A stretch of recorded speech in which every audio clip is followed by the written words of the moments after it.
Good afternoon, everyone. My name is Anthony Botello. Today, I want to talk to you guys about a place that means the world to me. My hometown, El Paso, Texas. It's more than just a city. It's where I've grown up, surrounded by a unique culture, beautiful landscapes, and rich history. But how much do we really know about how El Paso came to be? From its earliest days as a home for indigenous people to its transformation into the vibrant city we know today.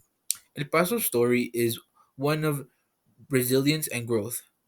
In this speech, I'll walk you guys through four key chapters of El Paso's history: its origins, its Spanish colonization, its role during the Mexican American War, and its rise as a modern border city it is today. And then this is my table of contents, showing those four regions that I already stated before of El Paso's history. So, number one, the indigenous roots. El Paso's story begins long before Europeans arrived. Indigenous people like the Jornada Mogollon call this region home, leaving behind petroglyphs and pottery that give us a glimpse into their lives. The Rio Grande was the lifeline of the area, providing tons of water and fertile soil for farming. This natural landscape made El Paso a very important hub for centuries before it was even called El Paso.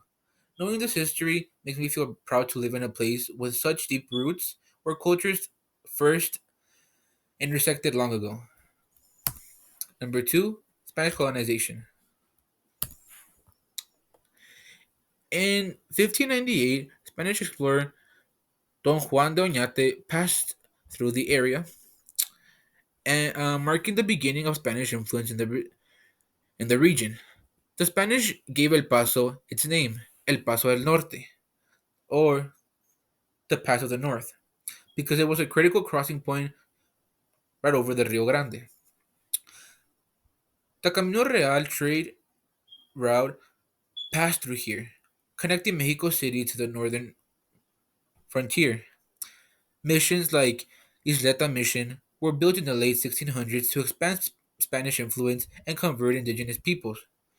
Even today, Isleta Mission stands as the oldest continuously operated parish in Texas, serving as a powerful reminder of this chapter in El Paso's history.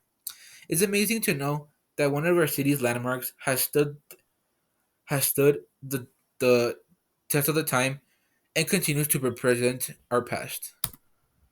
Number three, becoming a modern city.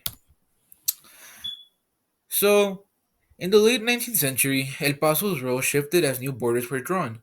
After Mexico gained their independence from Spain in 1821, El Paso became part of the Mexican state of Chihuahua. However, the Mexican American War in 1846 changed everything completely.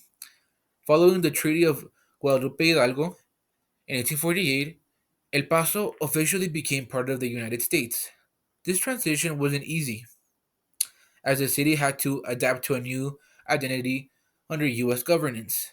Living here, I feel really connected to the history of that time, imagining how this land was once a frontier between two nations, shaping the unique binational culture we see today.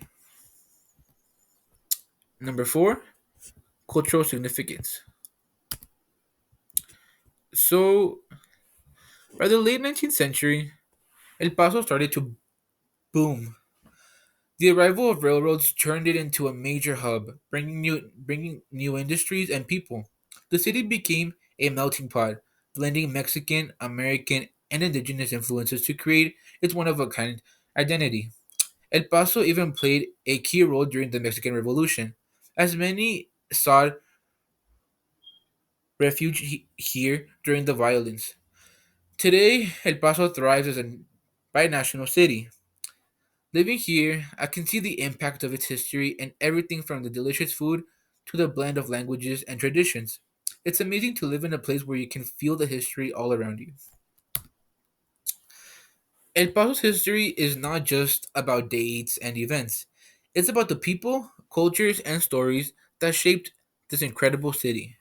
From its indigenous beginnings to its colonial past And from being a contested borderland to becoming a modern city, El Paso has always been a place of resilience and transformation. As someone who calls this city home, I feel proud to share its story and even more grateful to live in a place with such a rich and diverse past.